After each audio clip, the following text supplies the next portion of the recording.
برطانیہ میں قوالی سننے والوں کی تعداد میں بھی اضافہ ہونے لگا ہے۔ ایشیائی باشندوں کے ساتھ ساتھ گورے بھی قوالی سن کر وجد طاری ہو جاتا ہے۔ برطانیہ میں قوالی کی بڑھتی ہوئی مقبولیت پر بخشی خاندان کے معروف قوال سہیل سلامت کی بیورو چیف UK غلام حسین عوان سے گفتگو ہوئی ہے۔ آئیے آپ کو دکھاتے ہیں۔ جی بالکل، ہمارے ساتھ اس وقت لنڈن میں بخشی سلامت جو معروف قوال ہیں پاکستان میں، ان کے بیٹے سہیل سلامت موجود ہیں، جو کہ میں کہوں گا برطانیہ کے اندر قوالی کا سب سے بڑا نام ہے۔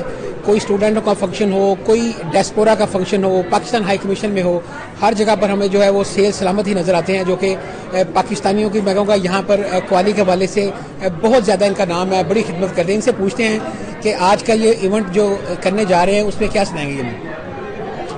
میں تو پہلے یہ کہوں گا جی، میں میرے بڑے بھائی استاد بخشی سلامت صاحب، میرے ابا، پھر میرے بڑے بھائی استاد جاوید سلامت اور اب استاد مسعود سلامت۔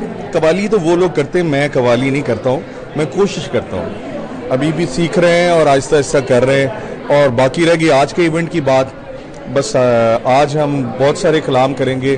آفرین آفرین، ہر دل عزیز سب کو پسند ہے، تمہیں دل لگی بھول جانی پڑے گی سب کو پسند ہے۔ کچھ آئٹم ایسے کرنے پڑتے ہیں آپ کو جو کہ سب کو پسند ہو، اور کچھ ہمارے اپنے آئٹم ہوتے ہیں لیکن وہ پھر تب ہوتے ہیں کہ جب اسپیشلی وہ لوگ ہمارے لیے بیٹھے ہوں اور ان کو پھر ہم اپنے طریقے سے سنا رہے ہوں۔ ابھی سارا جو کراؤڈ ہے وہ ذرا لوگ خوش ہونا چاہتے ہیں اور کچھ سنی ہوئی چیز سننا چاہتے ہیں۔ اچھا سہیل بھائی، میں نے دیکھا کہ ہر ایونٹ پہ آپ جو لوگوں کے دل بہلاتے ہیں، بڑی بڑی اچھی قوالی کرتے ہیں۔ مجھے پاکستان میں جو اس طرح کے ایونٹ کرنے میں اور برطانیہ میں کرنے میں کیا فرق ہے، کیا محسوس کرتے ہیں؟ پاکستان میں ماشاءاللہ سے اب بہت طاقت آ گئی ایونٹس کے اندر، آپ سوچ بھی نہیں سکتے کہ کتنے طاقتور ایونٹس ہو رہے ہیں وہاں پہ۔ بہت پیسہ لگ رہا ہے اس ٹائم ایونٹس کے اوپر اور بڑا اچھا ہوتا ہے اب۔ اور برطانیہ کے اندر بہت ماشاءاللہ اچھے جو چیریٹیز ہوتی ہیں ان میں بہت لوگ بڑھ چڑھ کے حصہ لیتے ہیں، لوگ بہت پیار کرتے ہیں ان لوگوں سے۔ اسے کی بتائیں، آپ کے فائنینشیل حالات زیادہ یہاں پہ اچھے ہوتے ہیں قوالی گانے سے یا پاکستان میں؟ اصل میں حالات تو وہاں پہ بھی ایسے ہی ہوتے ہیں اور یہاں پہ بھی ایسے ہی ہوتے ہیں۔ حالات کا صرف یہ چکر ہے، جو قوالی ہے نا وہ کال بیان کرنا ہے، ہم کال بیان کرتے ہیں اور اس کال بیان کرنے میں کسی کے دل کو کوئی چیز اچھی لگتی ہے تو ہمیں سب سے عزیز اور سب سے قیمتی چیز وہ ہوتی ہے رسپیکٹ، عزت، جو ہمیں ادھر بھی بہت ملتی ہے اور ادھر بھی بہت ملتی ہے۔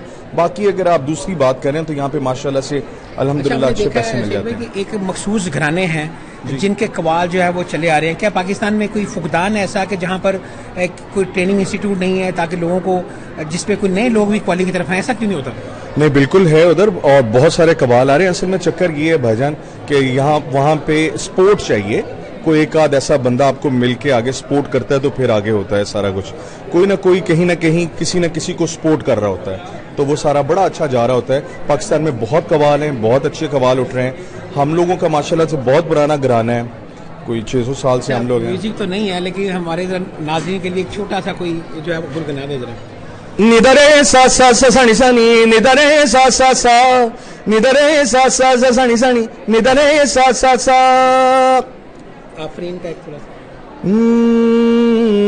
اس نے جانا کی تعریف ممکن نہیں، آفری آفری آفری آفری، تو بھی دیکھے اگر تو کہے ہم نشیں، آفری آفری آفری آفری آفری آفری